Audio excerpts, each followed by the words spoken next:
اب اس میں ہر ایک کا ایک موقف ہوتا ہے، وفاق کا ایک اپنا موقف ہے، ہمارا ایک اپنا موقف ہے. باٹم لائن یہ ہے کہ وہ یہ کہتے ہیں کہ گلاس آپ بولتے ہیں آدھا فل ہے اور ہم بولتے ہیں گلاس آدھا خالی ہے. دونوں کی باتوں کو آپ رد نہیں کر سکتے، وہ بھی ٹھیک کہہ رہے ہیں اور ہم بھی ٹھیک کہہ رہے ہیں. جس طریقے سے آپ نے ایک بات کی ابھی اپنے ابتدائیہ میں کہ وفاقی حکومت نے کہا ہے کہ وزارت خزانہ نے کہ ہمارے ذمہ کوئی واجبات نہیں ہے. اب اس کی انہوں نے جو اب اس کی ان کی تشریح ہے اس کے حساب سے انہوں نے یہ کہا ہے کہ جو ایف بی آر نے ٹیکس کلیکٹ کیا ہے اور جو ریکنسائل کیا ہے وہ دونوں اماؤنٹ ہم صرف وہ تقسیم کرتے ہیں اماؤنٹ جو ریکنسائل ہو گیا ہے. جو ابھی ریکنسائل ہونا ہے اس کی تقسیم ہمیشہ سے تھوڑے سے وقت میں ہوتی ہے. تو ہم اس کی بات کہہ رہے تھے جو جس کی ریکنسیلیشن تھوڑے سے وقت میں ہوتی ہے وہ پیسے پینڈنگ ہے، تو وہ ایڈریس ہو گئی بات. پھر اسی طریقے سے جو ترقیاتی اخراجات ضم شدہ علاقوں کے جو وفاق نے اس سال 65 ارب روپے رکھے ہیں اس میں سے صرف 9 ارب روپے ہمیں ملے اور باقی کوئی رقم نہیں مزمل ملی. صاحب میں چاہ رہی تھی میں ایک نقطے کے اوپر آپ سے سیپریٹلی اس بارے میں پوچھوں. یہ جس حوالے سے آپ بات کر رہے ہیں اس پہ آج کیا ڈسکشن ہوئی وزیر خزانہ سے؟ ایک ایکنالجمنٹ ہے کیونکہ جو پریس ریلیز وزارت خزانہ کی ہے آپ کے ساتھ آج ملاقات کے حوالے سے، اس میں کہا کہ فائنانس منسٹر کہتے ہیں کہ ایڈریس کریں گے، یقین دہانی کروائی ہے انہوں نے. گلاس ہاف فل کی جو آپ بات کر رہے ہیں اس سے پہلے تو وفاق کا موقف یہ رہا ہے کہ کوئی بقایا جات ہماری طرف نہیں ہے، تو کچھ ایکنالجمنٹ اس حوالے سے آپ کو ملی ہے آج؟ دیکھیں جیسے میں نے آپ کو بتا دیا کہ پیسے جو ہیں آج واٹر اینڈ پاور بجلی کے وہ سیکٹری بھی بیٹھے ہوئے تھے، انہوں نے کہا 78 ارب روپے ہم نے ان کو دینے ہیں لیکن ہر ماہ صرف 3 ارب روپے دے سکتے ہیں کیونکہ ہمارے پاس اس سے زیادہ پیسے نہیں ہیں. ٹھیک ہے. تو 78 ارب کے واجبات اپنی جگہ ہیں، وہ ایڈمٹ کر لیا انہوں نے. ٹھیک ہے جی. پھر جیسے میں نے آپ کو کہا کہ 55 ارب ہم جو کہہ رہے ہیں ہمیں این ایف سی کی مد میں کم ملے ہیں، وہ وفاق کہتا ہے کہ یہ ہمیشہ سے ریکنسلیشن جیسے جیسے ہوگی آپ کو ملتے رہتے ہیں، پہلے بھی ایسا ہی پروسیجر تھا. تو ان کی بات بھی ٹھیک ہے اور ہماری بات بھی ٹھیک ہے. تیسری بات یہ کہ ابھی یہ جو صوبے میں جو آپریشنز ہوئے ہیں جس کی وجہ سے لوگ ڈسپلیس ہوئے ہیں اس میں صوبائی حکومت نے 10 ارب روپے اپنی جیب سے خرچ کیے ہیں، لوگوں کو کمپنسیشن دیا اور یہ 10 ارب سے بات بڑھ کے 25 ارب تک اسی مالی سال میں جائے گی. اس میں ہم نے وفاق کو کہا کہ آپ اس میں ہمارے ساتھ حصہ ڈالیں. اس میں وفاق نے کہا کہ یہ بجٹ میں بھی نہیں ہے اور ہمارے اس وقت مالی وسائل آپ سے ڈھکے چھپے نہیں ہیں، اس میں ہم آپ کی فی الحال مدد نہیں کر سکتے. ہم نے کہا ٹھیک ہے جو ہمارے پیسے جو ہیں وہ ذرا سی سپیڈ بڑھا دیں دینے میں واجبات میں. انہوں نے کہا نہیں وہ 3 ارب جو بجلی کے ہیں ہم اس کو بھی فی الحال ابھی 3 ارب کے حساب سے مہینے کے دے سکتے ہیں، ایک ساتھ پوری رقم نہیں دے سکتے. ترقیاتی اخراجات کی بات ہوئی تو اس پہ احسن اقبال صاحب نے ہمیں کمٹمنٹ یہ دے آئی ڈی دیا ہے. یہ جو دو حوالوں سے موقف ہے یہ آپ کے لیے قابل قبول ہے؟ این ایف سی کے حوالے سے بھی جو وہ کہتے ہیں کہ بقایا جات اس لیے نہیں کہ 15 دن کے اندر ہم یہ جو ہے وہ تمام صوبوں کو ان کی رقم ان تک منتقل کر دی جاتی ہیں. آئی ڈی پیز کے حوالے سے بھی ایک تو جو آپ کہہ رہے ہیں کہ وفاق نے بتایا کہ ہمارے حالات اتنے بہتر نہیں ہیں، تو اس پہ جو تازہ ترین ہے یو اے ای سے قرضے کے رول اوور کے حوالے سے، اس کا بھی کوئی وزیر خزانہ نے ذکر کیا حالات کا تذکرہ کرتے ہوئے؟ نہیں وہ ایک ان کا اپنا میٹر ہے، ان کی اپنی پیمنٹس ہیں. وہ یو اے ای نے پہلے ایک سال کے لیے رول اوور کرتا تھا، آج 1 ماہ کے لیے کیا، تو اس سے آپ خود اندازہ لگا لیں. میں اس پہ نہیں جاتا فی الحال. اب میں آپ کو ایک تھوڑی سی مثال دے کے سمجھاتا ہوں، شاید سب کو سمجھ آ جائے یہ بات، آپ کے لیے بھی میرے لیے بھی آسانی ہو شاید. اب فرض کریں کہ آپ کی تنخواہ ہے 1 لاکھ روپے، مثال دے رہا ہوں، ٹھیک ہے نا، اور آپ کیا ادارہ کہتا ہے کہ ہر 15 دن میں آدھی تنخواہ دوں گا، 15 دن میں آدھی دے دوں گا اور آدھی 15 دن میں دے دوں گا. اب وہ پہلے 15 دن میں جو 50,000 آپ کو تنخواہ آدھی ملنی تھی، 50,000 کی جگہ 35,000 ملی، اور جو اگلے 15 دن میں جو 50,000 ملنے تھے اس کی جگہ آپ کو 45,000 ملی. لیکن مہینے کے آخر میں آپ کو پورا 1 لاکھ نہیں ملا، 15,000 کم ملے. تو یہ وہ والی بات ہو رہی ہے، ہر 15 دن میں رقم آتی رہی ہے اور آتی ہے، کبھی نہیں رکی. تو یہ بات جو ہے اس میں جو اب وہ ایف بی آر کہتا ہے وہ 15,000 ہے ہم نے خود نہیں روکی بھی، سوری فائنانس منسٹری وہ کہتی ہے کہ وہ ایف بی آر اس کو ریکنسائل کر کے جب فائنل نمبر ہو جاتا ہے پھر ہم تقسیم کرتے ہیں. ٹھیک ہے. اب یہ جو آپ دونوں میں بس یہ موقف کا فرق ہے، یہ ایک ہے اور آپ اس کو ایکسپلین کر رہے ہیں، لیکن آئی ڈی پیز کے حوالے سے جو آپ بات کرتے ہیں 52 ارب کا تذکرہ ہے کہ واجب الادا ہے، اس پہ پہلے سے ہی وفاق یہ پوزیشن اپنا چکا ہے کہ مختلف ادوار کا وہ ذکر کرتے ہیں کہ 117 ارب روپے خیبر پختونخوا کو دیے جا چکے ہیں. یہی آئی ڈی پیز کا جو معاملہ ہے اس کے حوالے سے یہ بات ہوئی اس کے اوپر آج؟ جی یہ دیکھیں ابھی دو قسم کے آئی ٹی پیز ہو چکے ہوئے ہیں. ایک آئی ٹی پیز جو ابھی پچھلے 6-8 مہینے سے جو یہاں پہ آپریشن ہو رہے ہیں, اور ایک آئی ٹی پیز جو 2009-10 کے آپریشن کے بعد بنے تھے. تو جو جس میں فائنانس کہہ رہا ہے, وفاق کہہ رہا ہے کہ میں 117 ارب ریلیز کر چکا ہوں, وہ صوبائی حکومت کو صرف دیے جاتے تھے, اور وہ آگے جو فوج کو دے دیے جاتے تھے وہ اس میں ریلیف کیمپس میں, اور ادھر جو کیمپ سٹی بنی ہوئی ہے اس میں رقم تقسیم ہوتی ہے. 2022 کے بعد سے وفاق سے وہ رقم نہیں آئی, اور اس میں صوبائی حکومت اپنی طرف سے 5 ارب روپے مہینہ دے رہی ہے. آج بھی اس پہ بات ہوئی, اس میں وزارت خزانہ کہتی ہے کہ نہیں, ہم نے ایک مخصوص وقت تک یہ رقم دینی تھی. تو اس میں ہمارا موقف یہ تھا کہ ہمارا تو وہ آپریشن ہی نہیں تھا اس وقت, تو فاٹا خیبر پختونخوا کا حصہ بھی نہیں بنا تھا. اس سے پہلے یہ آپریشن آپ نے کیا تھا, ان کو آپ نے آئی ڈی پی یا ٹی ڈی پی بنایا ہوا ہے, اور آج تک ان کو ان کا جو علاقہ ہے کلیئر کر کے ان کو واپس نہیں بھیجا گیا. تو وہ یہ رقم ہر مہینے پھر وہ احتجاج, ان کا حق بھی ہے کیونکہ وہ ان کو ہر مہینے 20,000 فی فیملی ملنے ہیں, تو وہ جب نہیں ملتے تو پھر احتجاج ہوتا ہے. پھر صوبائی حکومت مجبوری کے تحت, کیونکہ اس کا صوبہ بند ہو جاتا ہے, ہڑتال ہوتی ہے, روڈیں بند کر دی جاتی ہیں, تو صوبائی حکومت دے رہی ہے, تو اس معاملے کو آپ کلوز کروائیں. تو وہ یہ کہتے ہیں کہ نہیں وہ اس وقت کا تھا, ہم نے تو دے دیا. تو پھر ہم کہتے ہیں کہ ان کو ان کے مقام پہ بھیج دیا جائے تاکہ وہ پھر اپنی زندگی خود شروع کریں. تو یہ اب اس میں جو ہے ان کی اپنی انٹرپریٹیشن ہے, ہماری اپنی انٹرپریٹیشن ہے, لیکن at the end of the day پچھلے 3 سالوں سے ہر مہینے 40 کروڑ پہ میں دے رہا ہوں, یہاں سے صوبائی حکومت دے رہی ہوں. مزمل صاحب, وادی تیرہ کے سے جو نقل مکانی, یہ جو حالیہ واقعے کو اگر ہم موضوع بنائیں, اس پہ پھر وفاق نے کوئی یقین دہانی کرائی, آپ لوگوں کی ان سے کوئی ڈیمانڈ رہی تھی, یا آج کیا اس پہ ڈسکشن ہوئی ہے؟ عرض کیا بھی آپ سے کہ ہم 10 ارب خرچ کر چکے ہوئے اس دفعہ وادی تیرہ, کورام, باجوڑ وہاں کے لوگوں کے لیے, اور سارے صوبائی حکومت نے اپنے وسائل سے دیے ہیں, اور ہم نے کہا کہ یہ 10 ارب سے رقم بڑھ کے 25 ارب تک جا سکتی ہے, آپ ہمارے ساتھ کنٹریبیوٹ کریں. جس پہ وفاق نے کہا کہ ابھی ہمارے پاس وسائل نہیں ہے, ہم اس کو نہیں کر سکتے انٹرٹین. یہ اس کو آپ کو جواب ملا. اب ایک الزامات کا بھی سلسلہ تھا مزمل صاحب, یہ وادی تیرہ سے نقل مکانی کے حوالے سے جو آپ لوگوں نے اپروو کیے فنڈز, کچھ وفاقی وزراء یہ بیانات دے رہے تھے کہ کرپشن ہوئی ہے, اس میں سے صرف 90 کروڑ جو ہے وہ اخراجات کیے گئے ہیں, لیکن اس کے علاوہ اس میں کافی خرد برد ہوئی ہے. تو اس پہ کیا رسپانس ہے آپ کا, کن حوالوں سے خرچ ہوئے, کس طرح لوگوں کو فیسیلیٹیٹ کیا گیا ہے اس رقم سے؟ دیکھیں, پہلی تو وفاق نے جب پیسے ہی نہیں دیے تو ان کو کیا پتا کہ وہ کرپشن ہوئی ہے یا گئی ہے. سب سے پہلے سمجھنے کی ضرورت ہے کہ ایک کوئی بھی چیز ہوتی ہے تو اس کے لیے رقم ریلیز کی جاتی ہے. یعنی کہ فار ایگزامپل گھر کا خرچہ چلانے کے لیے 1 تاریخ کو جو ہے گھر پہ وہ دیا جاتا ہے خرچہ, کہ یہ جو ہے ہمارے گھر کا گروسری کا خرچہ مہینے کا 50,000 ہے. تو 1 تاریخ کو 50,000 خرچ نہیں ہو جاتے, 50,000 میں پہلے ہفتے میں 15,000 خرچ ہوتے ہیں, دوسرے ہفتے میں 10,000 خرچ ہوتے ہیں. تو ابھی وہ جو 4 ارب روپے ہم نے مختص کیے ہیں, اس میں سے 90 کروڑ ایک ہفتے میں خرچ ہو گئے. فیملیوں کی رجسٹریشن ہو رہی ہے جو وہاں سے وادی تیرہ سے نکلی ہیں, تو جیسے جیسے رجسٹریشن ہو رہی ہے پھر ان کو کمپنسیشن ان کو ملنا شروع ہو جائے گی. ابھی صرف رجسٹریشن کے اخراجات ہیں؟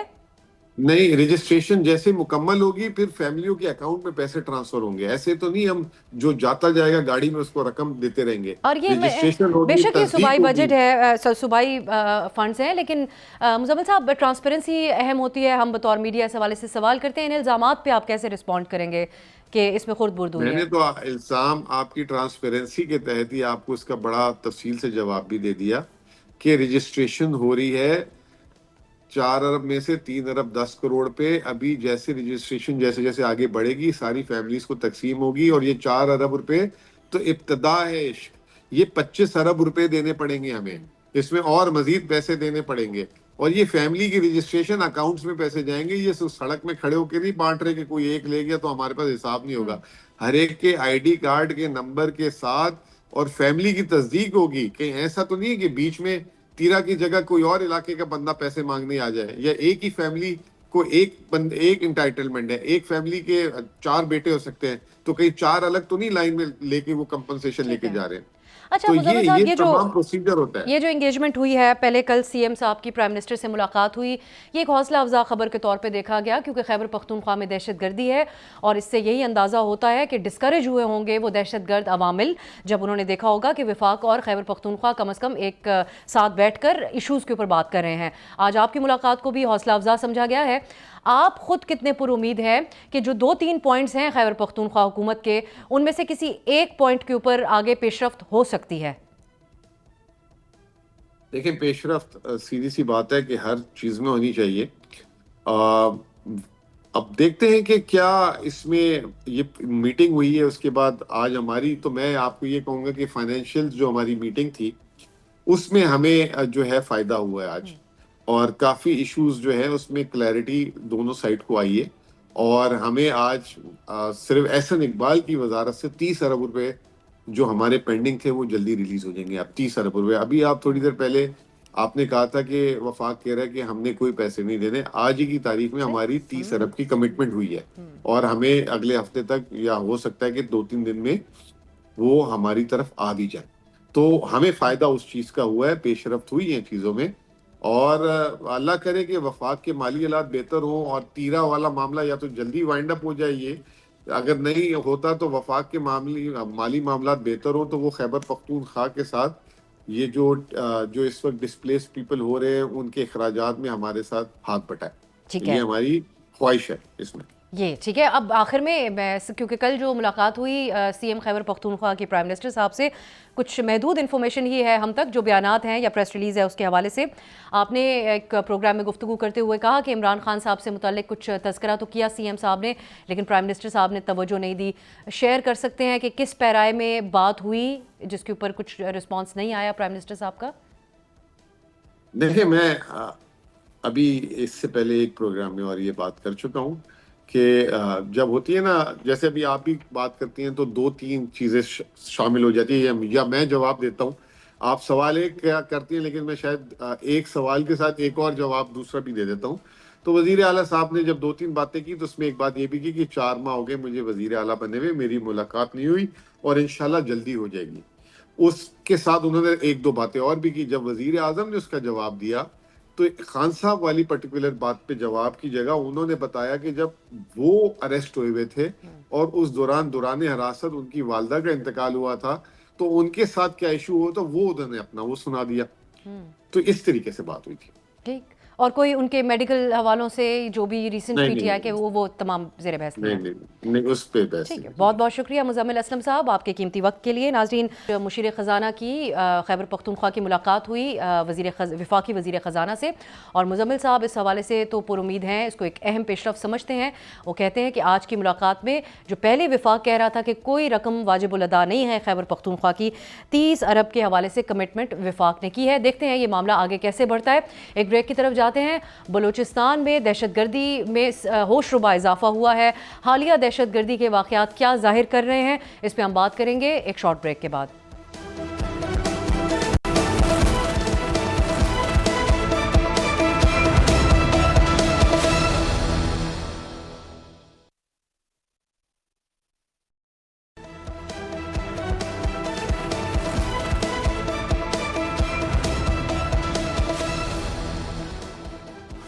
بریک کے بعد خوش آمدید. پچھلے کچھ سالوں میں بلوچستان میں دہشت گردی کے واقعات میں ہوش ربا اضافہ ہوا ہے، اور اب ناظرین حالات اس نہج تک پہنچ چکے ہیں کہ گزشتہ ہفتے جو ہم نے دیکھا، کالعدم دہشت گرد تنظیم BLA نے ایک ہی وقت میں صوبے کے 12 اہم مقامات کو نشانہ بنایا، جس میں ایک بڑا جانی اور مالی نقصان ہوا ہے.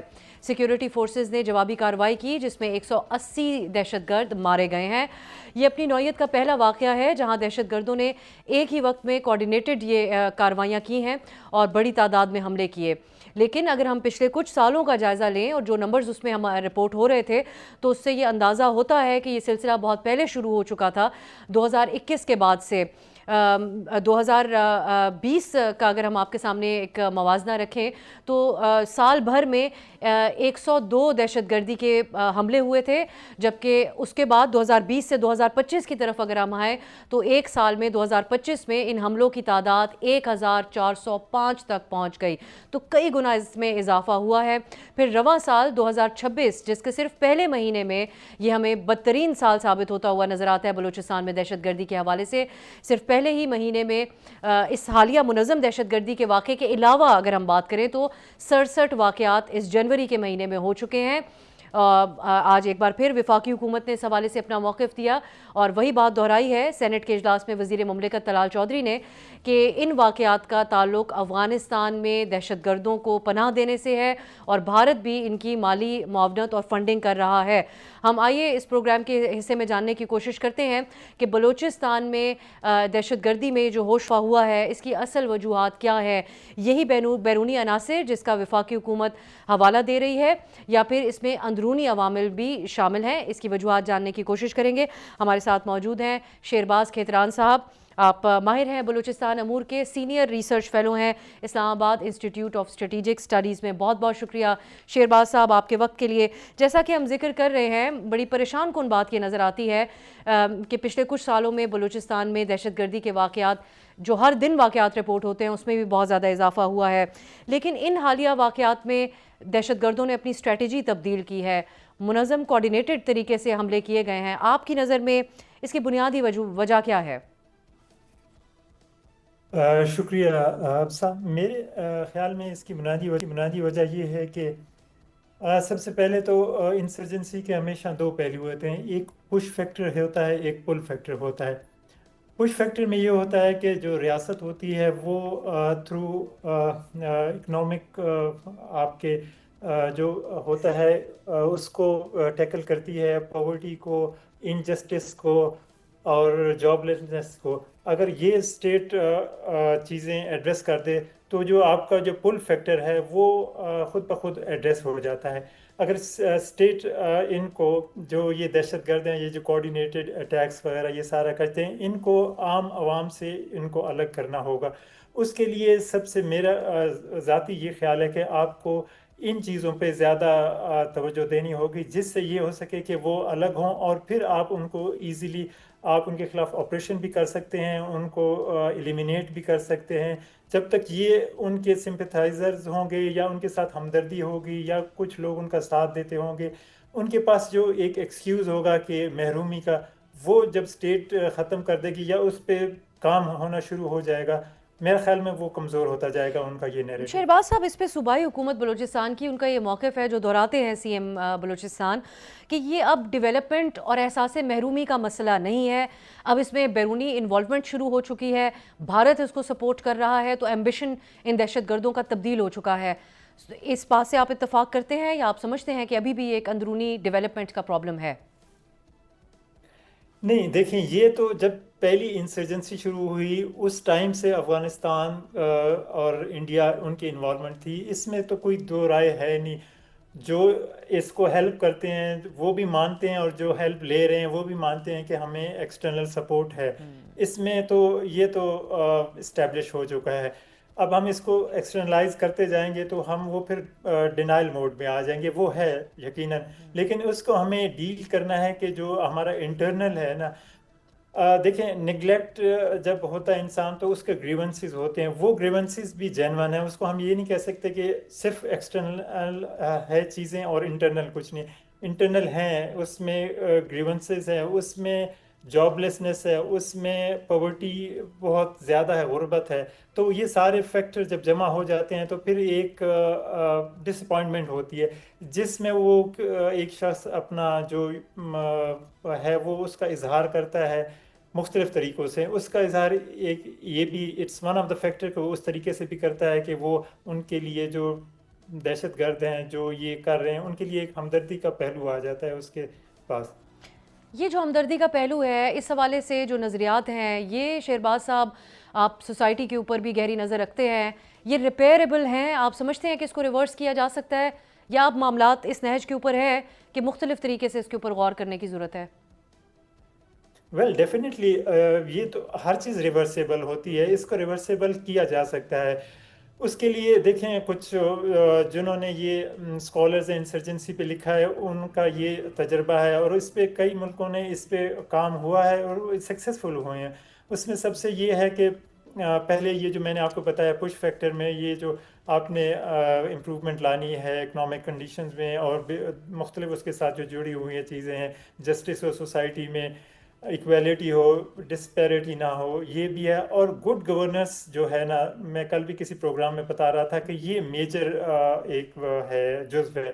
اور آپ کی گڈ گورننس ہوگی، جو آپ کو ڈیولپمنٹ فنڈ ملتا ہے وہ گراؤنڈ پہ لگ رہا ہے اور ڈیولپمنٹ ہو رہی ہے، اور اس کا پھر میرا نہیں خیال کہ پھر کچھ اس طرح نہیں ہو پائے گا اگر یہ آپ اسٹیٹ انشور کر دے کہ جو ڈیولپمنٹ فنڈ ہے این ایف سی کے تھرو 9%، مور دین 9% بلوچستان کا حصہ ہے، دو کہ بلوچستان 43% پاکستان ہے، بہت زیادہ سکیٹرڈ ہے، بڑا مشکل ہے، لیکن پھر بھی اربوں روپے آتا ہے، وہ اگر گراؤنڈ پہ لگ جائے تو بہت بڑی چینج آ سکتی ہے، اس میں اسپورٹس کمپلیکس بن سکتے ہیں، یونیورسٹیز بن سکتی ہیں، اور پاورٹی ایلیویشن پروگرام شروع ہو سکتے ہیں۔ چائنا جو شنجیانگ میں ان کا بھی اسی طرح کا ایک چل رہا تھا، انسرجنسی چل رہی تھی، انہوں نے وہ کافی حد تک کم کی ہے اس پش فیکٹر کے تھرو، انہوں نے وہاں پہ میسو ڈیولپمنٹ کی ہے، باہر سے لوگ ادھر لے آئے ہیں، جاب کریٹ کیے ہیں، سارا کچھ کرتے ہوئے وہ بہت کم، آج ایک چائنیز بتا رہا تھا کہ ہم نے بہت کم کر دیا ہے یہ پش فیکٹر کا استعمال کرتے ہوئے۔ سو جب ایک خوشحالی آ جائے گی، ایک ڈیولپمنٹ ہوگی، تو میرا نہیں خیال کہ ایک لوگوں کی ہمدردی ہوگی یا وہ چاہیں گے کہ یہ قتل و غارت ہوتی رہے، یہ سارا کچھ ہوتا رہے۔ اس کے لیے اس کو انشور کرنا ہوگا، جو ڈیولپمنٹ فنڈ ہے بلوچستان کا بلینز آف روپیز آتے ہیں وہ لگنے چاہیے، جو کہ میں کہہ رہا ہوں کہ وہ نہیں لگتے۔ ابھی چیف منسٹر نے اس پہ کافی شروع کیا ہے، وہ خود اس کو اوور سائٹ کر رہے ہیں اور انشور کر رہے ہیں کہ لگے، لیکن یہ پچھلے بہت عرصے سے یہ نہیں لگ رہا تھا، امبیزلمنٹ ہو رہی تھی ڈیولپمنٹ فنڈ، یہ سب سے بڑی وجہ تھی۔ بلوچستان میں سیکیورٹی حالات کے حوالے سے مزید بات ہوگی ایک شارٹ بریک کے بعد۔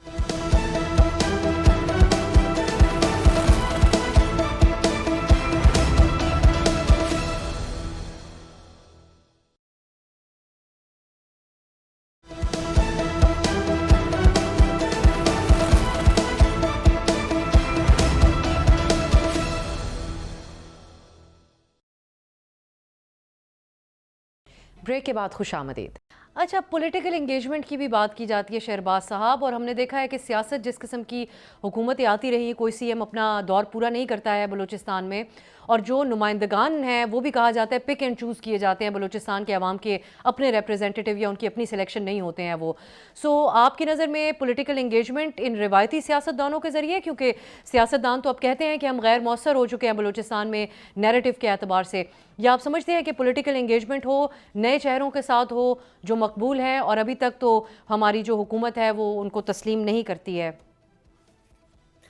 اب سر میرے خیال میں نا اس میں کچھ ایسے ہیں جو سو کالڈ ریپریزنٹیٹیو ہیں، لائک جو سردار ہیں، انہوں نے بلوچستان کا جو عام غریب بلوچ ہے اس کا سب سے زیادہ استحصال انہوں نے کیا ہے، whether they are pro establishment اور اینٹی اسٹیبلشمنٹ، یہ ڈبل گیم کرتے رہے ہمیشہ، اور ریاست کہیں نہ کہیں ان کو سپورٹ کرتی رہی اور یہ مضبوط ہوتے رہیں۔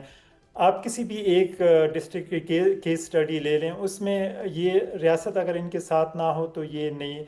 آپ ایک میرا پرسنلی آئی بلیو کہ آپ کنٹینیوٹی کے لیے ایک چیف منسٹر، لائک ابھی یہ جو چیف منسٹر ہے مڈل کلاس ہے اور ایک کمپیٹنٹ ہے، اس کو چیزوں کا پتہ ہے کہ کیسے کرنا ہے۔ آپ اس کو 5 سال میں اگر آپ نے ایک کنٹینیوٹی دینی ہے کسی چیز کو، ڈیولپمنٹ پروجیکٹس ہیں یا جو بھی ہے، وہ کنٹینیو ہوگا تو تبھی اس کا پتہ لگے گا کہ پالیسی ناکام ہوئی ہے یا کامیاب ہوئی ہے۔